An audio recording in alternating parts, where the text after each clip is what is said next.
Welcome to episode 5 of the fusedlogic podcast. Back in the studio, waiting to speak to a wonderful author who agreed to spend some time with us today. His name is Jay Papasan. Jay is the co-author with Gary Keller. They've collaborated on a book called The One Thing, the surprisingly simple truth behind extraordinary results.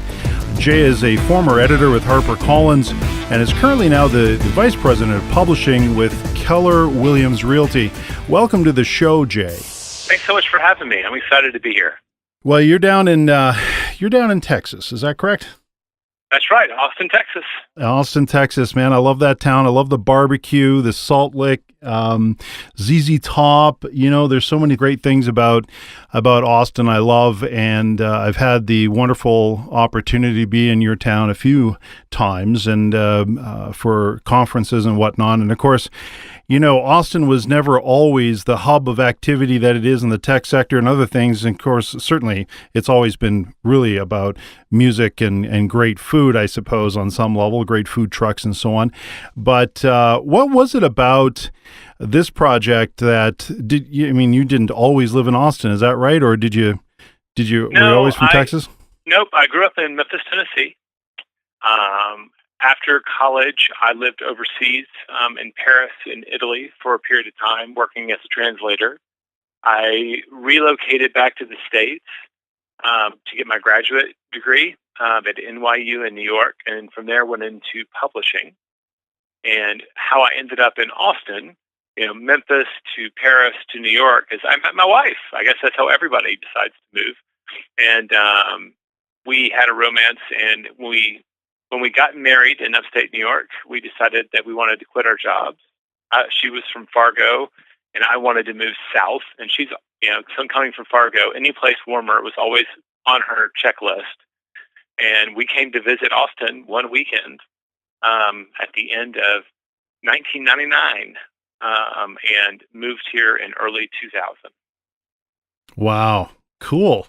That was right about the time when I started my company, fusedlogic. Actually, we're 16 years old, so we're right in the same sort of ballpark in terms of it's an interesting little connection there. That's a really great story. And so when you obviously being a writer and a former editor, writing is obviously a passion of yours. But you came to become the vice president of publishing for a real estate company. And as I read the book, it was interesting because I thought that, I knew that the one thing, the premise was about simplifying and focusing in a lot of ways, because right in the title, it talks about the surprisingly simple truth.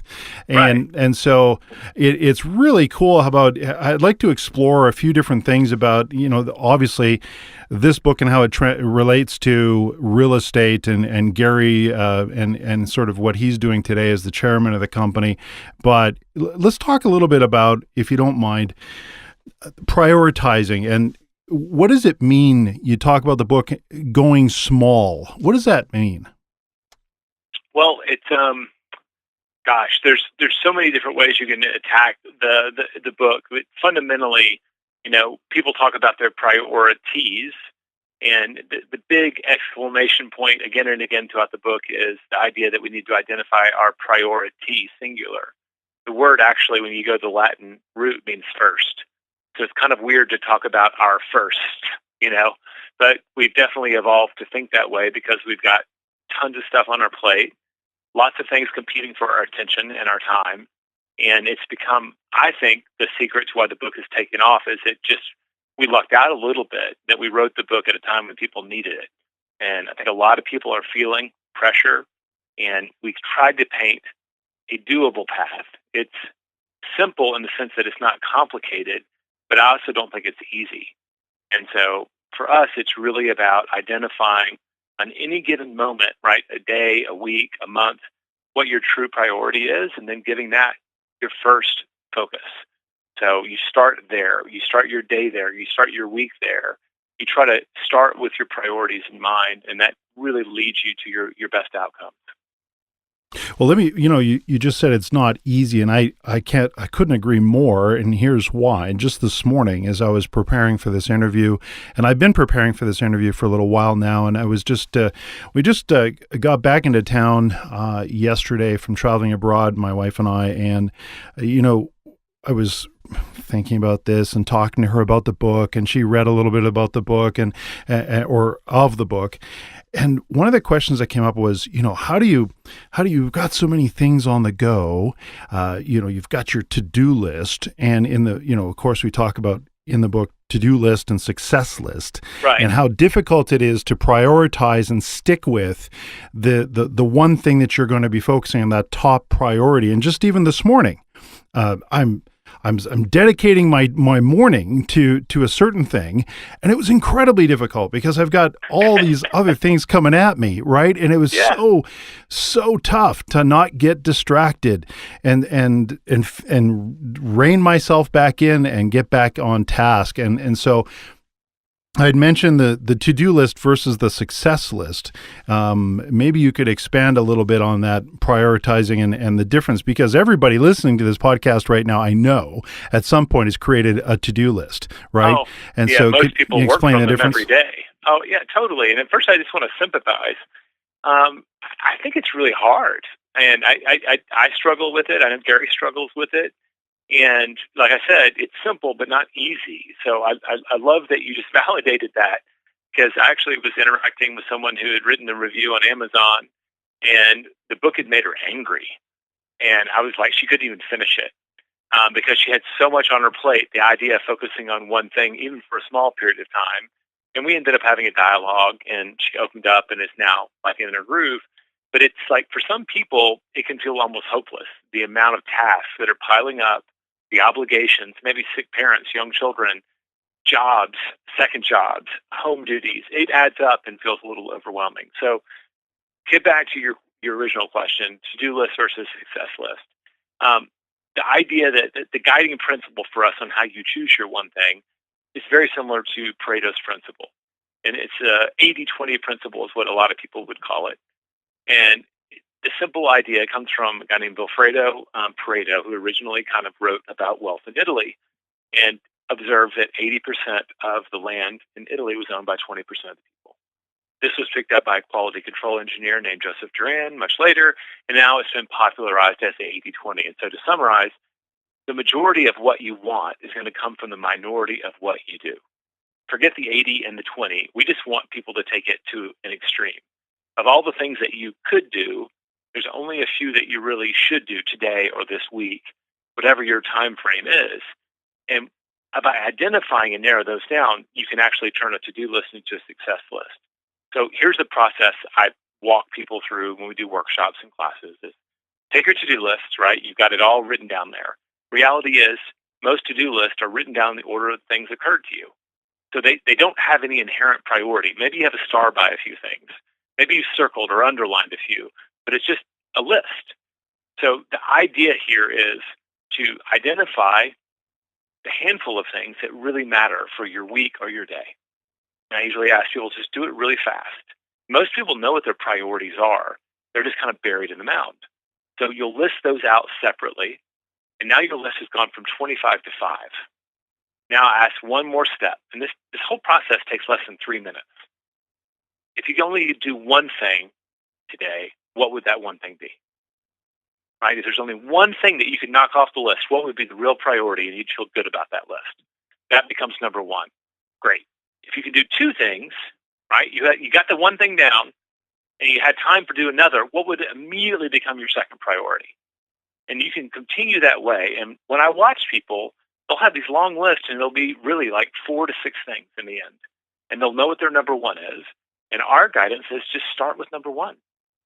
The reality is, and this is what trips me up, is that we have our list, right? And it's growing. We don't want to pause even long enough to identify the number one. And when you're really rushed and harried, you don't do the most important stuff. You do the stuff that you can cross off the fastest, right? So you're just trying to make the list shorter, and you can come home, with the lather of sweat, having literally run all day, and your spouse says, "How was your day?" And you're like, "Oh my gosh, I worked so hard. Wow, what did you do?" And you just kind of have that that fish look, just kind of like, whoa, what? I don't know what I did. I just did a lot of stuff.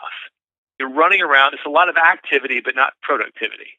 Exactly, exactly. And I think that a whole lot of people can relate to that. And in fact, actually, it's funny how you were saying that one, the lady who was reviewing the book on Amazon was talking about how frustrating she was because she felt like she had so many things to do. And here was the critical breakthrough for me on this point, which was the fact that they put, everybody, we all do it, I guess, on some level. We put, washing the car on the same level of priority as financial planning for your retirement, right?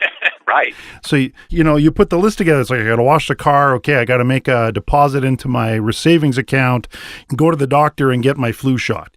And, those things have different important levels of importance, and we forget, I think, so often to ensure that the priorities have been looked at. And my wife Erica was saying this very thing to me. She goes, "Well, look, what happens if I have a sick parent or something really critical that I have to take care of that is not exactly, related directly to the path that I'm on with the one thing sort of thing," right? So we were actually having a great conversation about prioritization and what's really critically important. And I have to admit, there have been days when I've ended my day and she, says, "So honey, how'd you do today?" And I said, I gotta be honest. I got one thing today done. But I actually feel pretty good. So I literally have lived that, but it wasn't really by design. It was because I was so distracted with other things. And this, so this whole, I'd love to talk about the myth of multitasking. Sure. Okay. Can I address your wife's question real quick? Because you raised a question and we didn't answer it. And it's a huge one. What happens if you have a sick parent, or like at my age? I mean, I've got a 12-year-old and an 11-year-old, a sick child. Like I'm writing on my next book, and my goal is to get 2 really good hours in today. Let's just say that I get the call. I'm the dad on duty. My wife's at a business meeting. Well, my one thing has absolutely changed because in the grand scheme, taking care of my kids has got to be more important, right, than writing the next book. I'm losing a day with the book. I can't have a sick child. So you reprioritize, and that's life. Your boss could come in and tell you, no, do this instead of this. And so we have a rule, and it comes from the days of the paper calendar, and I still use one, a month at a glance. And I took this directly from Gary, my partner, so that I could see my big priorities like family and number one work priorities all in a big view. And it's, if you erase, you must replace. So let's say I lost 2 days this week because I had to stay home with a sick child, and it just wasn't feasible to do it. Well, I'm going to go to my calendar and I'm going to steal back 2 days from something else. What's important is that the work gets done. It would have been nice to have done it on Monday and Tuesday of the week, but if it gets done on Thursday and Friday, that'll have to do. Does that make sense? Yeah, absolutely. There's a little bit of shuffling, but the priorities are still there, and you're being somewhat flexible in the sense that you deal with the higher priority. And of course, obviously, it's a great example. If one of my daughters got sick, I mean, obviously that would take precedence as well. And so that's a great way to work through those kinds of real life situations. And so if you erase, you must replace is just a really great tagline or a little item to remember. Yeah, I'm not sure. Like, I can't say if you delete, you must repeat. I don't know. I can't figure out the digital version. But the thing that the next place people go, and we have a series of 6 lies, and we don't need to even attempt to go all of them because they're in order of importance. And the first one was everything matters equally, where we talk about the success list. That's a lie. The second one is multitasking is a lie. And it's so prevalent. And when people have lots of stuff to do, I think your first inclination is just to do 2 things at once. And I walk around my office. I've got 2 screens on my computer, and when I'm writing, I often have a window open where I'm researching things on Google. Right? It makes perfect sense, but it also could have social media up there. I could be unintentionally multitasking and distracting myself. So I think we fundamentally, we spent so much time on that chapter. We came up with 6 ways. But I can just kind of quickly tell you what's actually happening and just like what I think are the 3 biggest costs of multitasking intentionally. What's really happening is we're switch tasking. You're doing your primary work, and then you decide to do something else. And it might be glance at my email account, glance at Twitter on my phone, play Pokemon, right, in the office. I got to catch that Pokemon. Whatever that is, it's just a little distraction. And two things happen really quickly. One we're conscious of and one we're not. The first one is the decision to switch. I'm going to look at my phone. That is instantaneous. Squirrel, your attention is there super fast. The unconscious thing is your brain has to switch from the rules of the thing it was doing to the new rules. And so if I was 3 paragraphs in to a really complicated email to an important client, right? I decide to switch. The switch happens quickly. Now my brain is switching rules. And if you've ever had that moment where you're really focused on something, maybe you're watching TV or reading a book, someone walks into the room, starts talking to you. You know they're talking to you. You know the words are aimed at your ears, but you're just not processing it. And you kind of shake your head and say, I'm sorry, what did you just say to me? That's the other half, the reorientation. And researchers estimate the modern worker juggling phone calls and emails, I think it's 28% of the day is lost to this reorientation time lapse. So it has a huge cost of time, first and foremost. We're not conscious of it because we're going back and forth so fast, and that little lull time while we're switching the rules, it kind of happens below the conscious level. The other one is, and there's numerous examples, that when people are multitasking, whatever it is they're doing is done worse than if they were focused on it. Just period, end of story. We even found a really great study that people who were multitasking, like while taking an IQ test, right, actually score lower than people who were stoned while taking an IQ test. So it dumbs you down, it slows you down, and you have more mistakes. And at the end of the day, that's actually also how loose ends add up. The longer you spend switch to a secondary task, the less likely you are to get back to the original, which is how things end up being half done everywhere you go. So I could go on. Like I said, we came up with 7 researched examples of the cost of multitasking. And here's where I let everybody off the hook. I just say, look, when you do your success list in the morning and you know what your number one thing is for work, don't multitask while you do that thing. I don't really care about the rest, but if you know it's your number one priority, the thing that will most lead to your success, just make a stand for that period of time. It's just like with your kids. You're a working dad. That's what I'm gathering from what you said about your daughters.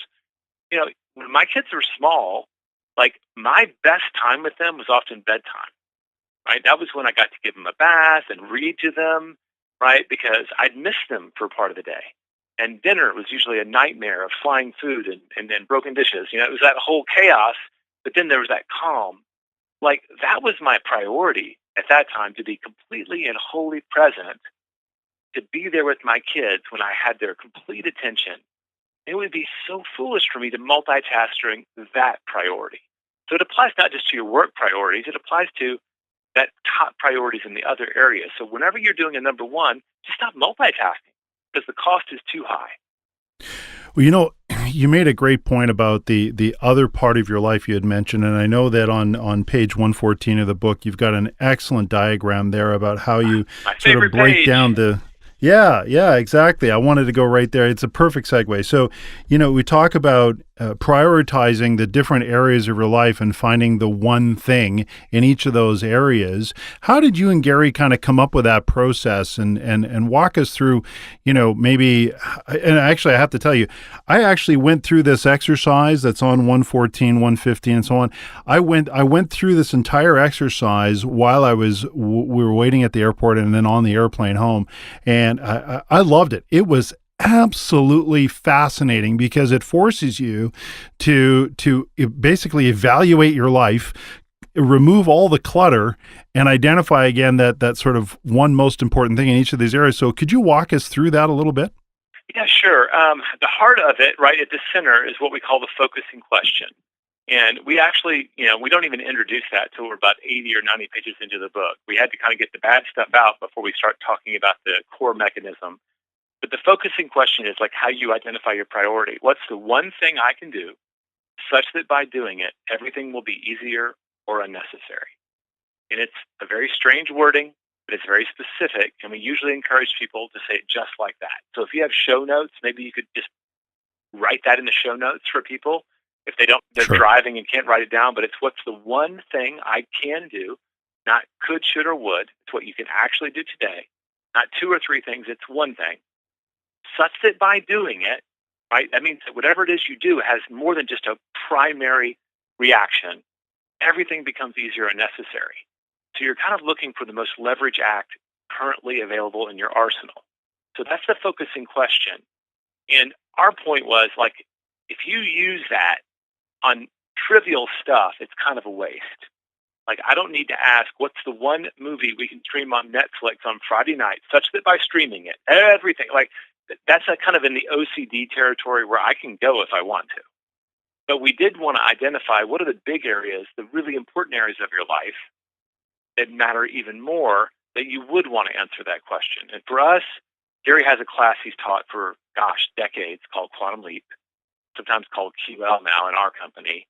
And he identified, I think it's 18 habits that in his observations and in his journey were really successful. And so he had kind of already identified, in some ways, the critical areas where you had to have a model for success. And that's where we started, and then we just debated the order. So first was your spiritual life, right? What's going on there?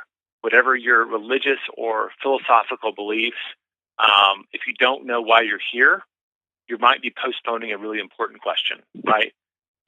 Two, what's the one thing I can do for my physical health? If you don't take care of your body, where are you going to live, right? To do extraordinary things requires extraordinary energy. And the people who really make that long race and really make an impact often do take special care, right, to make sure that their physical health is being guarded for the long run. You go from there to, personal life, right? What's the one thing I can do for my personal life? That's hobbies. That's things that you do to unwind and de-stress. Then your key relationships, your job, your business. And if you don't own the business, right, you probably work for one, right? So if you work for Southwest Airlines, for many, many years, they were the low-cost airlines. That was their one thing. And everything they did kind of lined up behind it. So you would want to know, how does my job line up with that? That's why we have both columns. You, I believe, are a business owner. Gary is a business owner. He knows what the one thing for his company is, and he has to be very clear about that. But he always has a job inside the company, too. And what's the one thing for his job? So we separated those, and some people get confused there. And the last priority was finances. It's the number one reason couples fight. And you might as well figure it out so that you can just, they say money can't buy you happiness. It can up to about $75,000 a year in income, empirically. I think once you get to a place where worry over money is gone, right? So it's not about the money. That's the last priority, but it is very important in terms of how we get along in this life. So I guess one other observation I would just say, and then I'll turn it back to you. I've heard a lot of working moms go, the first three were about me: spiritual life, physical life, and personal life. And then key relationships, that's where they put their children and maybe their spouse. And they want to flip those two. And we really, really debated that because relationships matter a ton. And the first three, we felt like you had to have together in order to best support number four. And it's like on the airplane. Before you assist a child with the oxygen mask, what are you supposed to do? Yeah, you're supposed to get your own mask on first. Right, because if you don't, you might pass out and not be there to assist them. And that was the real point, is that if you're not taking care of yourself in those three critical areas, you may not be there to take care of the ones that you love the most. And that's why we put them in that order. And I've had many a sidebar conversation after a keynote about that, but I've not really gotten any solid pushback once people understand why we put them in that order.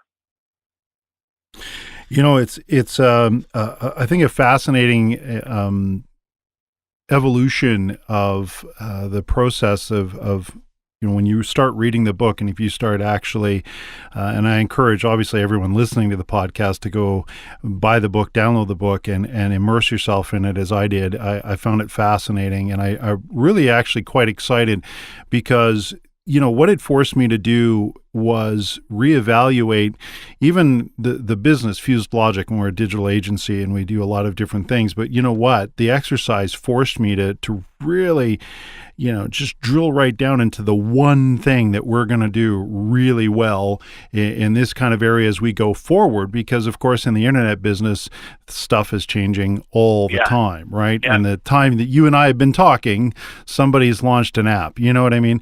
And so it's impossible almost sometimes to keep up.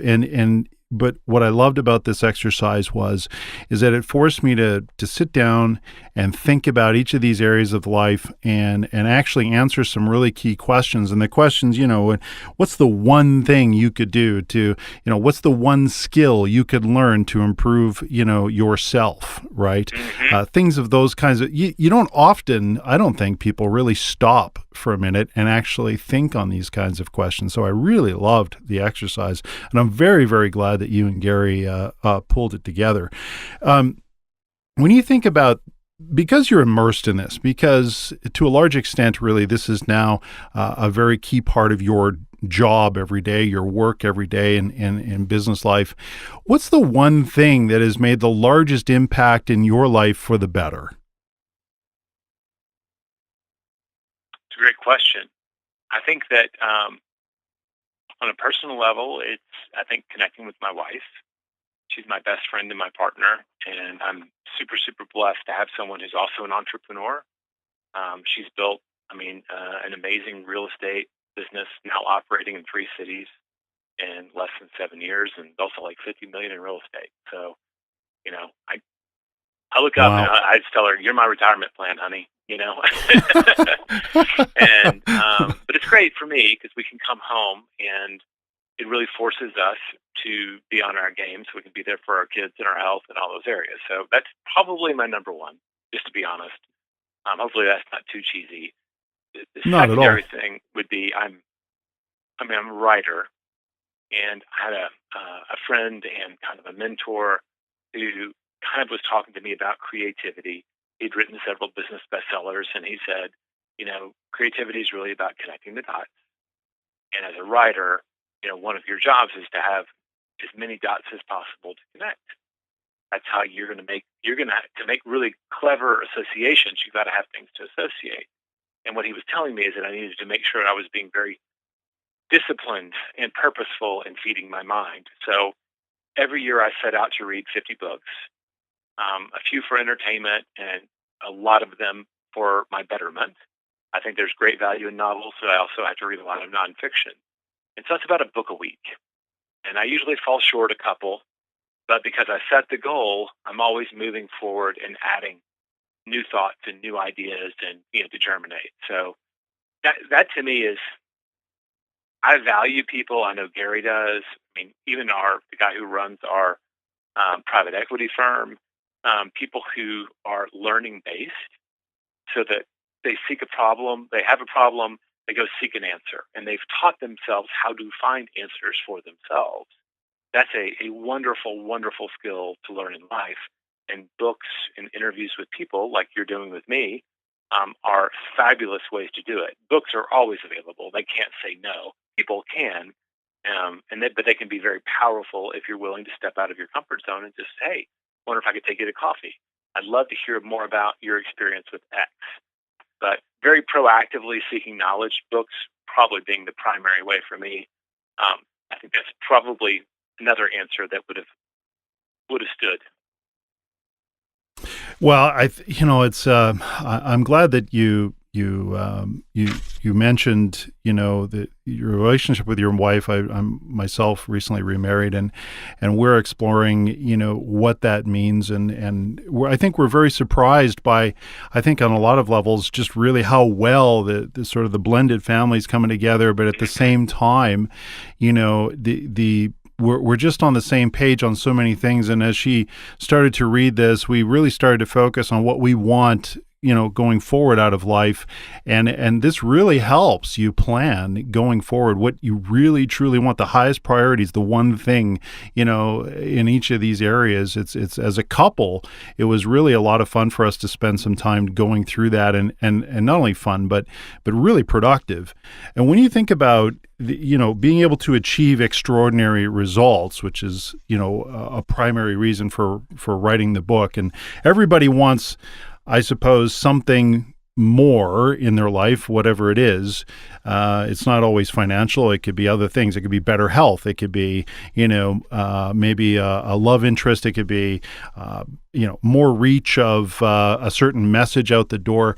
For example, we just got back from volunteering a short time in Mexico with some folks, and you talked about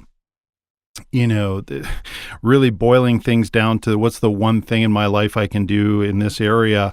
And the folks that we were volunteering, for and with, I'll tell you, life is pretty simple for them. They're really looking at that one meal a day that they're if they don't show up to a certain place and get that one meal, then they don't eat that day. Many of the children didn't have flip-flops on or shoes or these kinds of things. So the priorities for them are probably, vastly different on some level than you and I. We take certain things in a developed country, for granted, obviously, than in a developing country. But it's interesting that, I'll tell you, when you'll wake up in the morning and what you need to do is earn a living so you can take care of your children. They're doing the same thing, but it's just the process. And it's interesting because I want to apply the things that I'm learning in this book to that part of my life, which is, volunteering and helping others and giving. And that is a really key part of our lives. And so I really do thank you, Jay, for your time today and for your insights and your honesty and some of the questions we were asked, and I surprised you with, but I appreciate that very much. And I want to thank your partner, Gary, as well, for writing the book and spending so much time really thinking through this process. And if I have one more question for you before I let you go, because I know you've and I would got love a to busy comment schedule. on some of the things that you just said, because you just hit on some really please do. wonderful themes. Can you hold that question? I was just going to say, Yeah. My wife and I, for many years now, we once a year will go on a retreat and we'll work through those 7 circles for our family, and we set 5-year and 1-year goals.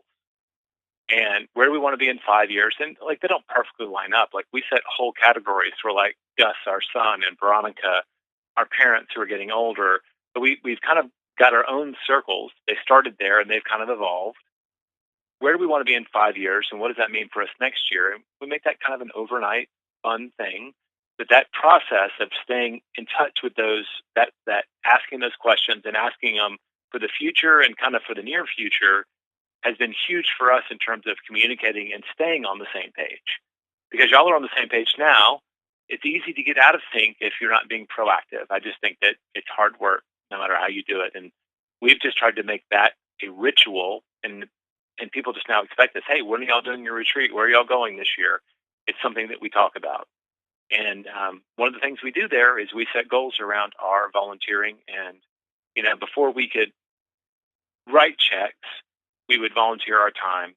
And then we would set goals around how much we could raise through our influence. And now we also set goals around how much we can write checks for. So I love applying the principles of this book, can also absolutely apply to your altruistic efforts. So I love that you went there, and I think that's a great place to go.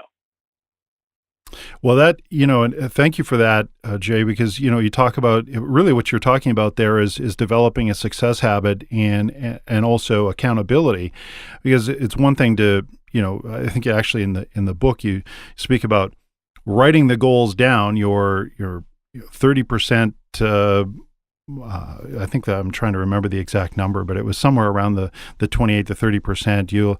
You'll achieve your goals, and if you actually write those goals down and then share them with someone else, you're 70% more likely to achieve those goals. And so by you setting this, Yeah. It does. It really does. And so, what a wonderful example. And it's something that I think a lot of families, should think about as a yearly retreat. And it doesn't have to be, extravagant. It has to be expensive. It just has to happen. And our first do one, it, we went on Priceline and got a hotel like down the street. It was the first night we'd ever spent away from our kids. They gave us free champagne that night. It was the Hilton where we do all of our corporate events. And I was like, okay, this is like the least exciting place I can go. The hotel I go to work at a lot. But it was the cheapest hotel in Austin that night. And so that's what we booked. So yeah, it doesn't have to be extravagant. So the question I was going to ask you, and again, man, we could talk obviously all day on this subject of the book and everything in it, but I love it. Actually, the one thing I wanted to ask you was, what is the one thing that, if you could do to improve, we'll call it a process now, the one thing process. What is the one thing that you could do looking back on all of this work that you could do to improve it going forward? We never stopped working on it. So it's like we've rolled out a course on time blocking, to help people manage their time a little better. We're trying to build a platform around that, a podcast of our own. So we're always kind of pushing the ball forward. I guess we ended up with a manuscript that was like 440 pages long, and we ended up cutting it down to the book's current size, like 230 pages, in the 3 months before we went to press, because we just knew that we needed to bring more priority to a book about priority. It was a good thing. But there was only one piece out of there that I think if we were going to add to the book the formal process, we might have had another lie, and that's the low-hanging fruit. That's a lie, and it's something that can throw people off. If you don't know what your destination is, right? I'm traveling from Pittsburgh to Miami. If I know where I'm going and I'm halfway there, let's say I'm going down the coast and I'm around D.C., and someone says, hey, you can get in Graceland in Memphis, Tennessee for free today. Oh, cool, let's go. Well, that's like 500 miles out of the way. Most people don't know they're going to Miami. They're just going from low-hanging fruit to low-hanging fruit. And so this idea of getting a clear sense of where you ultimately want to be going, if not a destination, then just a direction, so that you know when the low-hanging fruit represents fast progress versus a complete distraction. And we throw that word around, low-hanging fruit, that phrase around like it's always good. And I think it can be more damaging than positive in many, many instances. So that would be maybe I would add that chapter, maybe. Right. Well, it was a great response, because you're right. I mean, you hear that saying, the low hanging fruit, and you think, hey, we just had a really quick win, but it's not always a win, is it? It's really dangerous in business, right? Oh, hey, we have a big client. If we just create this addition to our software platform, right? And you could be doing all of this for one client who drops the program 6 months later, whereas you could be building towards your bigger vision. It may not have been down that path. So I just think it shows up a lot for business people, and so I bring it up when I get a chance. So thanks for the chance. Well, you're welcome. Well, Jay, thank you again for being on the FuseLogic podcast and spending so much time with us here today and enlightening us on the book. And I'm absolutely, again, I recommend everybody listening to go out and buy the book. It's called The One Thing: The Surprisingly Simple Truth Behind Extraordinary Results, written by Gary Keller and, of course, Jay Papasan. Jay, thank you so much for being on the FuseLogic podcast. And the next time I'm down in Austin, maybe we should go grab a little barbecue together. And I'd love to meet your wife, and I think it's a trip that we should make, my wife and I, because I know she'd love the good town, and it would just be a wonderful time. So reach out. You bet. Thanks, Jay, so much, and we'll certainly follow you on Twitter at Jay Papasan, and watch for more updates on your new. When's your new book supposed to be out? Don't know. Do you know? Don't know. Don't have an okay. update. But they can still focus on, if they haven't read The One Thing, I hope they'll check it out. And if they have, I hope they'll practice it.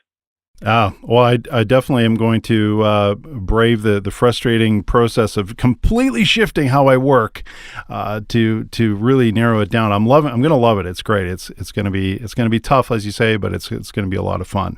So thank you again, Jay. Appreciate that. All right. Thank you. That was Jay Papasan, the co-author of The One Thing, the surprisingly simple truth behind extraordinary results.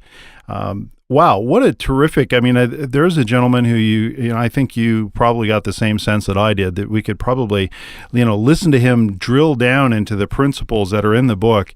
It's one of those books where you're absolutely, I guarantee it, you're going to have to read it a second or more time to let all of the information that's just, the depth of it, I think, sink in.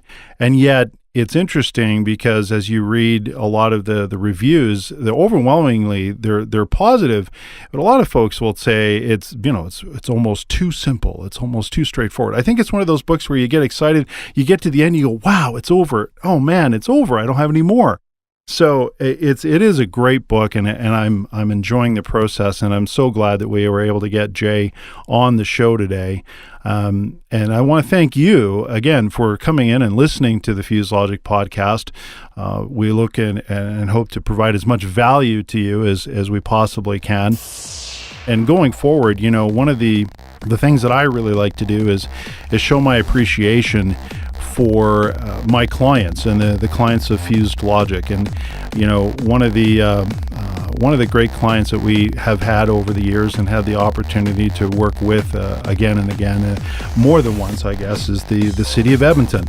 The city of Edmonton, and of course, in particular, the IT branch. And so the city of Edmonton has been a wonderful client of ours, and we've been able to do a number of different projects for them, and we just really value them and their business, and we thank them for their business going forward. And what I will say as a city is that the city, as an organization, is really engaged online, especially with the current mayor, who's very dedicated to multiple streams of communication with community, Mayor Don Iveson. So I thank the city for their business, and you should check out their webs. They have so many great websites that are very informative and very useful. So thank you again to the city of Edmonton.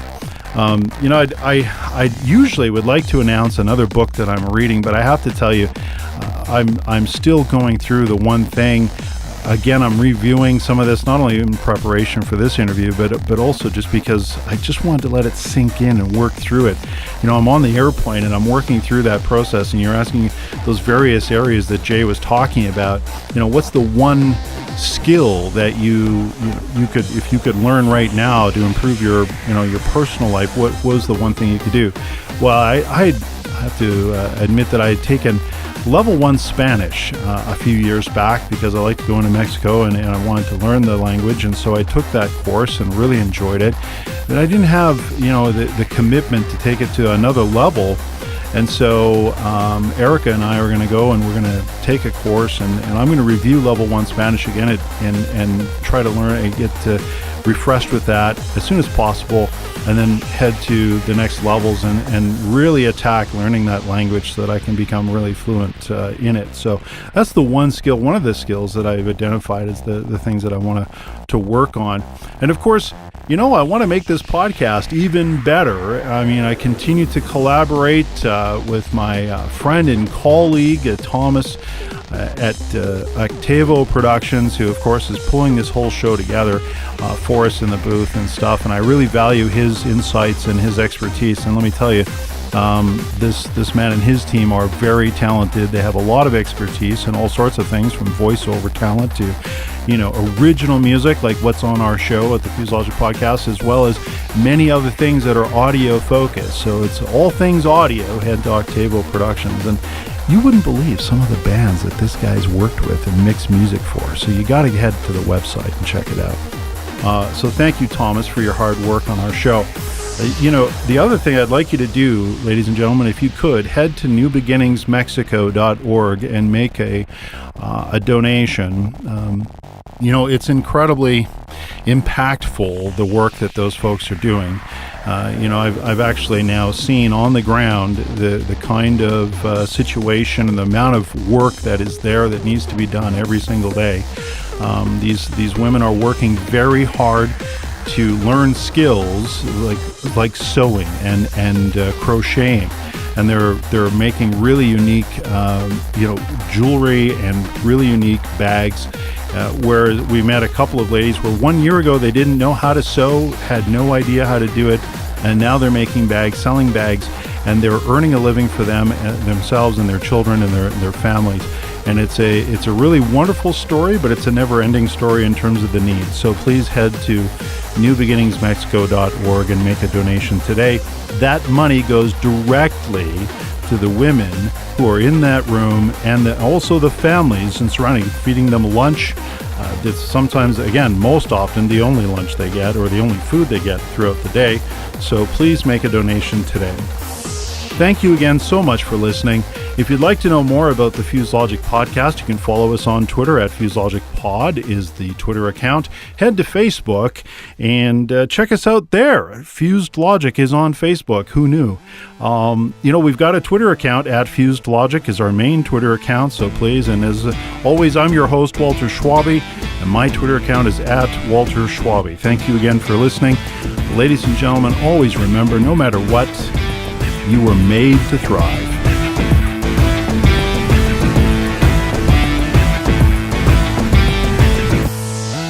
Fused Logic. Analytics and engagement evolved.